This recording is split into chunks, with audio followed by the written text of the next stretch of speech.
নমস্কার দর্শক বন্ধুরা, আপনাদের সকলকে হোলির অনেক অনেক শুভেচ্ছা জানিয়ে শুরু করছি এক্সপ্রেস নিউজ। আপনাদের সাথে আমি সমর্পিতা। চলে যাচ্ছি বিস্তারিত খবরে, তবে তার আগে দেখে নিচ্ছি এই মুহূর্তের news headlines. Express news brought to you by Durgapur Society of Management Studies in association with National School of Hotel Management. Co-sponsor Rajendra College of Polytechnic, Shanuka Educational Trust, Express Academy.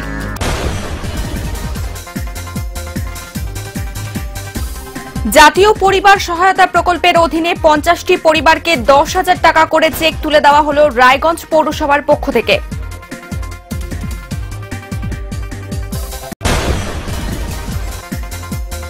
জাতীয় সড়কে পানাগড়ের rail ওভারব্রিজে ফাটল, আতঙ্কে যানবাহন চালকরা, উদ্বেগের কারণ নেই, দেখালেন রেল।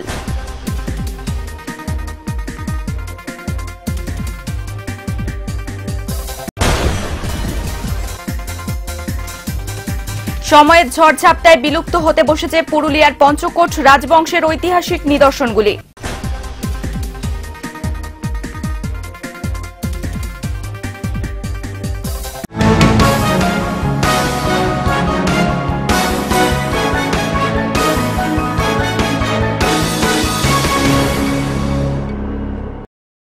চলে যাচ্ছে বিস্তারিত খবরে। বিপিএল তালিকাভুক্ত পরিবারগুলির প্রধান উপার্জনকারীর যদি মৃত্যু হয় তাহলে ভেসে যেতে পারে গোটা পরিবার। তাদের সেই অবস্থা থেকে বাঁচাতে কেন্দ্রীয় সরকারের জাতীয় পরিবার সহায়তা প্রকল্প প্রথম পর্যায়ে 10,000 টাকা পর্যন্ত সহায়তা দেওয়ার কথা ঘোষণা করেছে। উত্তর দিনাজপুরের রায়গঞ্জ পুরসভার পক্ষ থেকে ওই ধরনের 50টি পরিবারের হাতে 10,000 টাকা করে চেক তুলে দেওয়া হয়। বিপিএল তালিকাভুক্ত পরিবারগুলির জন্য কেন্দ্রীয় সরকার চালু করেছে জাতীয় পরিবার সহায়তা প্রকল্প। মূলত বিপিএল ভুক্ত পরিবারগুলি যারা ওই প্রকল্পের আওতায় রয়েছে সেই পরিবারের প্রধান ব্যক্তির মৃত্যু হলে আর্থিক সহায়তা পাওয়া যাবে। প্রথম পর্যায়ে 10,000 টাকা দেওয়া হবে। মূলত প্রধান উপার্জনকারীর মৃত্যু হলে যাতে পরিবারটি ভেসে না যায় তার জন্যই ওই আর্থিক সহায়তা প্রকল্প গ্রহণ করা হয়েছে। উত্তর দিনাজপুরের রায়গঞ্জ পুরসভা ওই প্রকল্পের অধীন 50 জন বিপিএল তালিকাভুক্ত পরিবারের হাতে চেক তুলে দিল।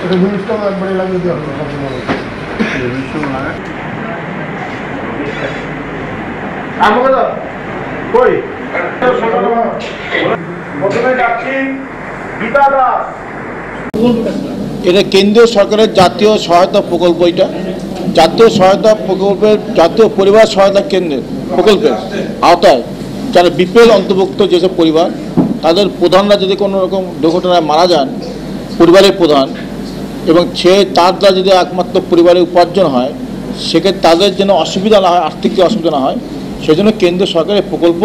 এবং সেই পরিবারের প্রধান মারা যাওয়ার পরে পরিবার যাতে অসুবিধা পড়তে না পড়ে আর্থিক দিক থেকে, সেক্ষেত্রে কেন্দ্রীয় সরকারের প্রকল্প এবং তাদের প্রতিটি পরিবারকে 10,000 টাকা করে দেওয়া হয়।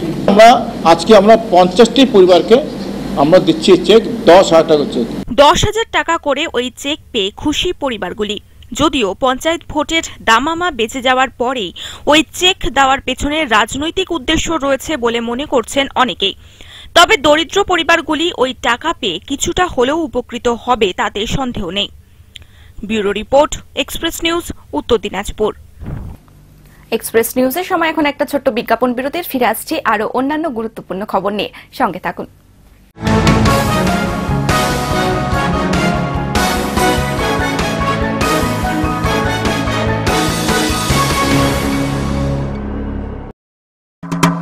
Yes, I have arrived. A prestigious job, a promising career, success, recognition, all because I went to the right college at the right time. DSMS, creating careers for 21 years. Join DSMS now, dsmsindia.com. Making the right choice comes naturally to some people. The only development some people care for is overall development.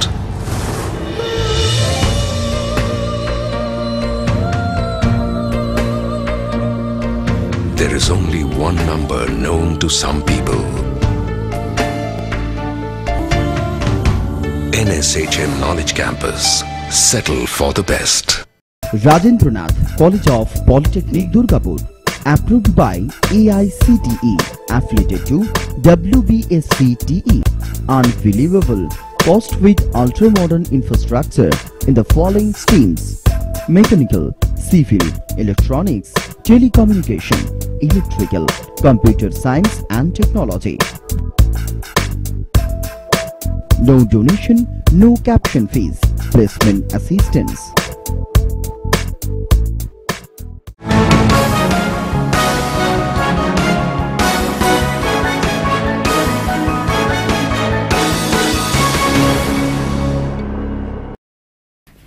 বিরতির পর আবার ফিরে এলাম খবরে।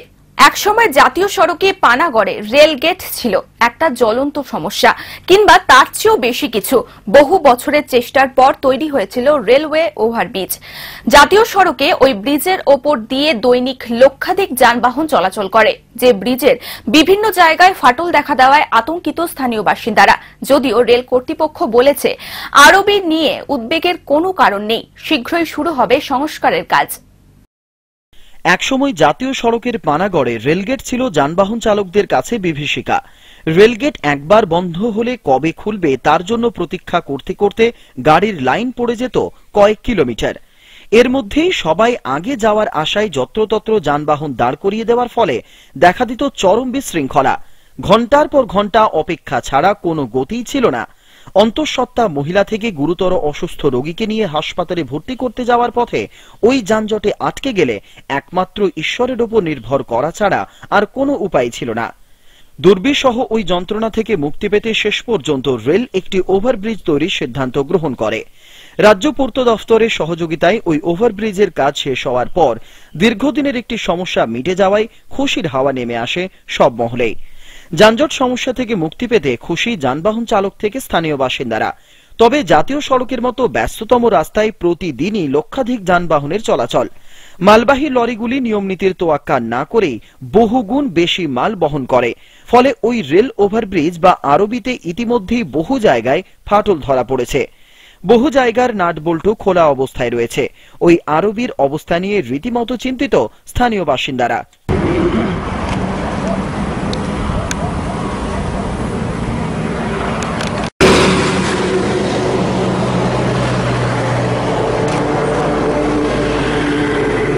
Panagarh road ওভারব্রিজের যে অবস্থা তা তো আপনার সচক্ষে দেখতে পাচ্ছেন, ক্যামেরার সামনে দেখলেন কত ভয়ঙ্কর অবস্থা রয়েছে এই ব্রিজটা। এই ব্রিজটা একটা গুরুত্বপূর্ণ সড়ক। কলকাতা থেকে দিল্লি যাওয়ার জন্য 2 নম্বর জাতীয় সড়কের মধ্যে এই ব্রিজটা পড়ে। এই ব্রিজ যখন ছিল না তখন তো আরও দুরবস্থা ছিল, রোড জ্যাম মতো নিতে। কিন্তু তারপরে যখন ব্রিজ হলো মানুষ সুরাহা পেয়েছিল। কিন্তু ব্রিজ উদ্বোধনের পর থেকে কোনো রকম রক্ষণাবেক্ষণের কাজ হয়নি। তার জন্য আজকে ব্রিজটা এরকম ভেঙে পড়ছে। যে কোনো দিন এই ওভারলোডিং গাড়ি যাচ্ছে রাস্তার উপর দিকে, এত বেশি নজর নেই, কর্তৃপক্ষের নজর নেই। এবং সবচেয়ে বড় কথা যেটা হচ্ছে যে পুলিশ প্রশাসন, স্থানীয় পুলিশ প্রশাসনও এদিকে বিশেষ নজর দেয় না। অত্যাধিক মাল বহনকারী লরিগুলো মাল নিয়ে যাচ্ছে, তাদের কাছ থেকে বুদবুদ থানা একদিকে, কাঁকসা থানা একদিকে। তারা হাত পেতে কোনো অফিসাররা 10 টাকা 20 টাকা করে নেয়, তার বেশি পুলিশের কোনো ভূমিকা নেই। এখানে কোনো রক্ষণাবেক্ষণের কোনো ব্যবস্থা নেই। নিচে তো অনেক দেখছেন আপনি, ফাটল ধরে গেছে অনেক জায়গাতে। তাছাড়া অনেক জায়গাতে নাটবল্টুও খোলা রয়েছে, আপনি নিশ্চয়ই দেখলেন, এগুলো ছবিও করলেন। তারপরে এখন বিরাট রোডের গাড়িগুলো যাচ্ছে, এই গাড়িগুলো যাওয়ার ফলে ব্রিজটা খুব স্পিন করছে, যে কোনো সময় ভেঙে পড়তে পারে। আর এই যে রেলওয়ে ওভারব্রিজটা, এটা NH2-র মধ্যে খুব গুরুত্বপূর্ণ। এইরকম ধরনের গুরুত্বপূর্ণ জায়গাকে এরকম ধরনের করে মানে অযত্নে রেখে দেওয়া খুবই প্রশাসনের পক্ষে খুবই ক্ষতিকর। কেননা এটা যদি বাই চান্স একবার ভেঙে পড়ে তাহলে এটা অনেক ক্ষতি হবে এবং অনেক যোগাযোগ বিচ্ছিন্ন হয়ে পড়বে। স্থানীয় বাসিন্দারা ওই আরবি নিয়ে যতই উদ্বেগ প্রকাশ করুন না কেন, রেল অবশ্য আপাতত খুব একটা চিন্তিত হওয়ার মতো কিছুই নেই বলে আশ্বস্ত করেছেন। তবে রেল আরবি সংস্কার করার সিদ্ধান্ত নিয়েছে, খুব শীঘ্রই এটির কাজ শুরু হবে বলে জানা গেছে। तो उसमें जो है ऐसे कोई ब्रिज को कोई दिक्कत नहीं है, लेकिन उसका शेड्यूल रिप्लेसमेंट है जो कि 2015 में ड्यू है। कुछ रिपेयर वर्क ऑलरेडी सैंक्शन हो गया है, हम लोग उसका वर्क वार्ड कर रहे हैं, इस साल उसको पूरा कर लिया जाएगा। कब तक चालू होने का? मेरे ख्याल से 1-1.5 महीने लग जाएगा उसको स्टार्ट होने में। टेंडर की प्रक्रिया जारी है। कितने खर्च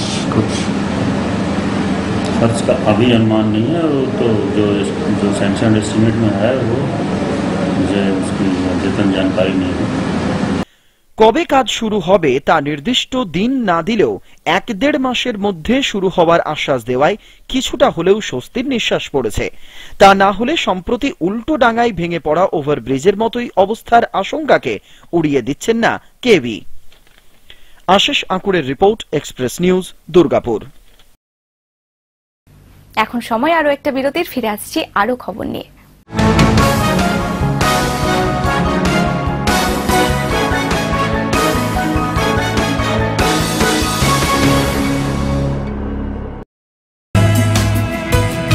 Shanuka Educational Trust, Super High-Tech Campus at Indus Green, with the mission to promote continuous industry-academia interface, to promote value-based education, to promote global citizenship attitude, with smart classrooms and high-tech equipments.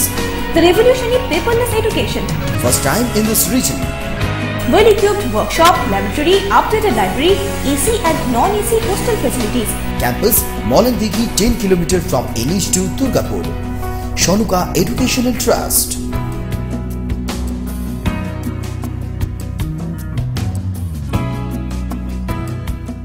Media সায়েন্সের যে কোনো course করার সুযোগ মিলবে এবার দুর্গাপুরে বসে। উৎসাহী যুবক যুবতীদের জন্য সেই সুযোগ নিয়ে এলো express academy. Math and math pro, multimedia এবং মিডিয়া সায়েন্স প্রতিটি কোর্সই মাত্র 6 মাসের। শিক্ষান্তে শংসাপত্র সহ থাকছে জব অ্যাসিস্ট্যান্স। এক্সপ্রেস নিউজের এক নবতম প্রয়াস এক্সপ্রেস একাডেমি।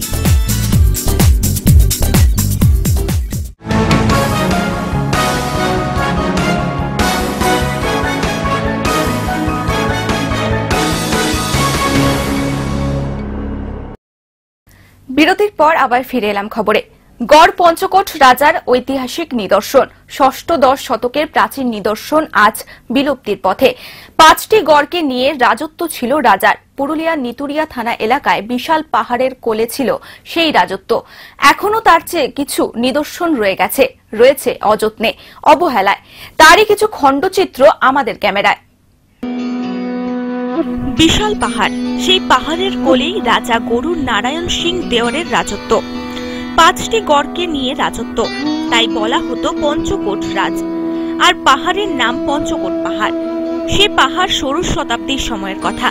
রাজা ছিল, রাজত্ব ছিল, তাই তার কিছু নিদর্শনও ছিল। ছিল প্রাসাদ, দেউল, মন্দির, ছিল বেশ কয়েকটা বড় বড় পুকুর।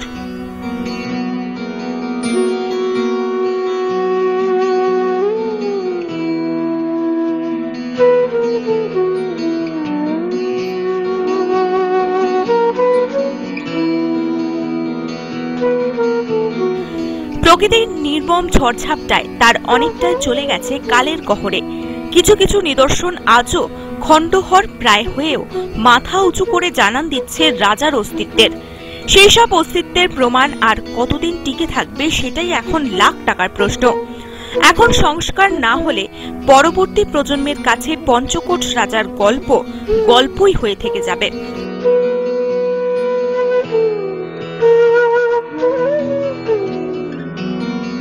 শোনা যাচ্ছে পালা বদলের পরে নাকি সরকারি তরফে কিছু করার চেষ্টা চলছে।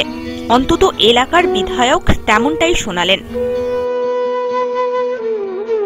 34 বছর সিপিএমের রাজত্বকালে যারা ধ্বংস করে গেছে পশ্চিমবাংলা না পুরো জেলাকে, পশ্চিমবাংলাটাকে, তাই আমাদের সরকার মামানি মানুষের সরকার আসার পর থেকে আমরা ভাবনা চিন্তা করছি যে কোনো সংস্কার করে সেই মন্দিরগুলোকে আবার ফিরিয়ে আনার জন্য এবং বিভিন্ন পর্যটকের মাধ্যমে বিভিন্ন কলকাতা বা বিভিন্ন পর্যটক কেন্দ্র চিহ্নিত সেভাবে আমরা পুরুলিয়া জেলায় যে সমস্ত মন্দিরগুলো আছে, প্রচুর পাহাড়ের লাগোয়া কিছু জমি মন্দির আছে, সেগুলোকে আমরা যেমন তেলকুটি বার্নিঘাট একটা কাজ করছি আমরা আমাদের সরকার থেকে। আমাদের পঞ্চকোট পাহাড়ে কিছু কাজ আমরা করছি এবং এই তীর্থস্থানের সাথে সাথেও পর্যটন হিসাবে যারা মানুষের কাছে পৌঁছতে পারে, মানুষ আসা যাওয়া করতে পারে এবং পর্যটন হিসাবে মানুষ এখানে উপকার হবে, এখানে পুরুলিয়া জেলার ভালো হবে। অন্যদিকে পুরুলিয়া জেলা তথ্য আধিকারিক স্বীকার করেছেন যে সংস্কার প্রয়োজন আছে, বহুবার আবেদনও করা হয়েছে, সেহেতু অনুমোদন এলেই কাজ শুরু হবে সংস্কারের।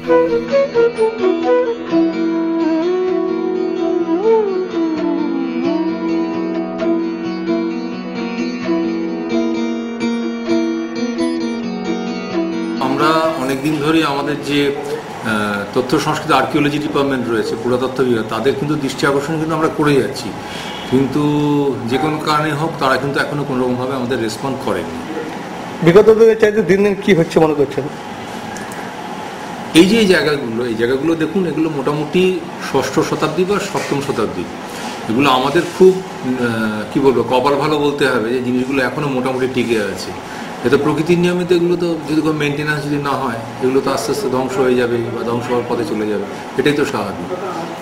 সেক্ষেত্রে যেটা আমি আপনাদের সঙ্গে অবশ্যই একমত যে মেনটেন্যান্স ওয়ার্কটা অর্থাৎ মেরামতি বা সংরক্ষণ, এটা ভীষণ। সিদ্ধার্থ বাবুর সাথে আমরাও একমত, কিন্তু সেই সংস্কারের কাজ কবে শুরু হবে, আদৌ কি হবে, জবাব দেওয়ার দায়িত্ব সরকারের। আমরা শুধু অপেক্ষায় রইলাম। মধুসূদন দেওঘরিয়ার report, express news, Purulia. Express news এখনকার মতো এই পর্যন্তই। পরবর্তী খবরের জন্য চোখ রাখুন এক্সপ্রেস নিউজে। খবর নেয়, খবর দেয়।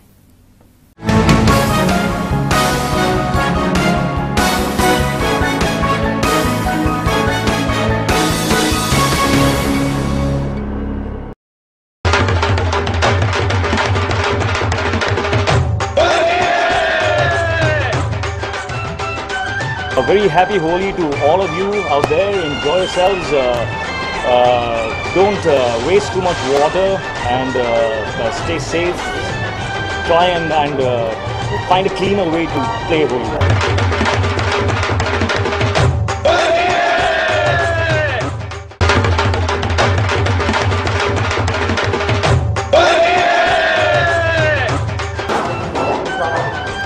Hi, this is Bipasha Basu wishing all the viewers a very happy and safe Holi.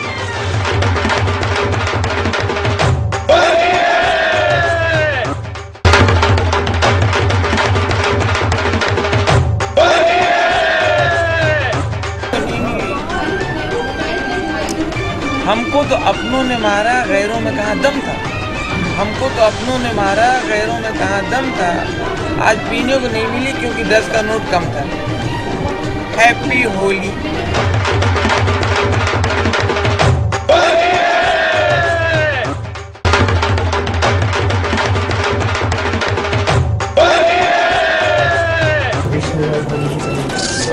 I wish all my fans and all the viewers a very happy and safe Holi.